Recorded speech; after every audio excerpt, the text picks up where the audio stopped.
Sualda qeyd olunur ki, Eyler-Bey diaqramı əsasən uyğun bəndləri müəyyən edin. Deməli, bu sual modeli çoxlarının fikrini qarışdırır. Yeni model sayılır. Burada normalda suallar verir və verilmiş məntəqələri, oxşar və fərqli xüsusiyyətlərini göstərmək üçün Eyler-Bey diaqramından istifadə olunur. Burada isə hazır müqayisəsini aparıblar və sizdən tələb olunur ki, burada verilmiş bu 5 məntəqədən hansının müqayisəsini aparıblar. Yəni, hansı 2 məntəqənin müqayisəsi gedib yuxarıda. Biz bunu müəyyənləşdirməliyik. Bunu müəyyənləşdirmək üçün bu tip suallarda ilk öncə oxşar əlamətlərdən başlayacağıq. Deməli, baxaq görə seçəcəyimiz 2 məntəqənin oxşar hansı xüsusiyyətləri olmalıdır. Baxırıq ki, oxşar olaraq A və D bəndləri göstərilir. A bəndində qeyd olunur ki, seçəcəyimiz 2 məntəqənin ikisinin də cənub-qərb yamacı daha az meyilliyə malik olmalıdır. Belə olan təqdirdə baxırıq ki, 1-ci, 2-ci, 3-cü və 4-cü məntəqənin cənub-qərb yamacı daha az meyillidir. Bu hissələrində horizontallar arası məsafə aralıdır, ona görə daha az meyilli sayılır. Amma fikir verin, 5-ci məntəqədə cənub-qərb yox, cənub-şərq yamac daha az meyillidir. Onda yuxarıda 5-ci məntəqədə söhbət getmir. Çünki seçəcəyimiz 2 məntəqənin hər ikisinin də cənub-qərbi daha az meyilliyə malik olmalıdır. 5-ci məntəqənin cənub-şərqi daha az meyilli olduğu üçün, deməli, yuxarıda 5-ci məntəqədən söhbət getmir. Ona görə də hansı variantlarda 5 varsa onu çıxırıq, o da sadəcə D variantında olduğuna görə variantdan artdıq. Seçəcəyimiz 2 məntəqənin digər oxşar xüsusiyyəti nə olmalıdır? Kəsmə yüksəliyi 20 metr olmalıdır.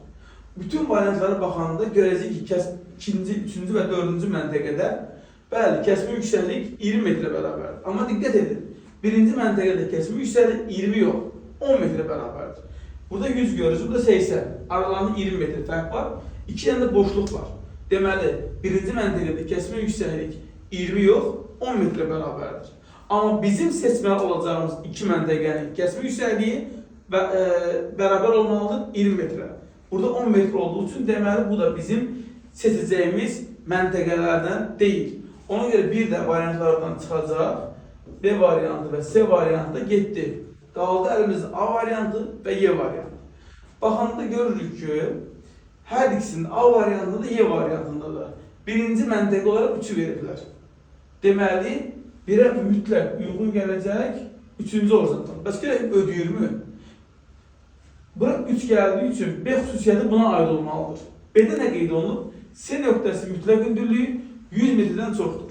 İlk öncə bu görüntüsü dağlı relief formasıdır. B-ikliklər kənara doğru verilir. Düzdürmü? Və baxırsınız ki, kəsmə yüksəklikdə 20 metrə bərabərdir. 40, 60, 80, 100. Gördüyünüz kimi daxil horizontal 100-ə bərabərdir. Ona görə C-nin hündürlüyü 100 ilə 120 arasında yerləşir. Həqiqətən də C məntəqə nöqtəsi mütləq hündürlüyü 100 metrdən çoxdur. Yəni bu fikir 3-cü horizontala uyğun gəlir. İndi gəl baxın görə, ikinci seçəcəyimiz horizontal. İkinci horizontaldırmı yoxsa 4-cüdürmü?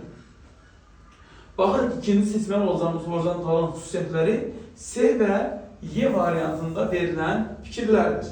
C və Y variantında verilən fikirlər ikinci horizontala aid olmalıdır. Nə deyir? C bəndində qeyd olunur ki, seçəcəyin horizontalın A nöqtəsi mütləq hündürlüyü B nöqtəsi mütləq hündürlüyündən çoxdur. 2 və 4-ə baxanda biz deyirik ki, burada 4-cü ola bilməz. Nə üçün? Baxırsınız ki, A ilə B eyni xəttin üzərindədirlər. Eyni xəttin üzərində yerləşən horizontallar bilirsiniz ki, bir-birinə bərabər olur. Yəni 4-cü horizontal A nöqtəsinin hündürlüyü B-dən çox deyil. A ilə B-nin hündürlüyü bir-birinə bərabərdir.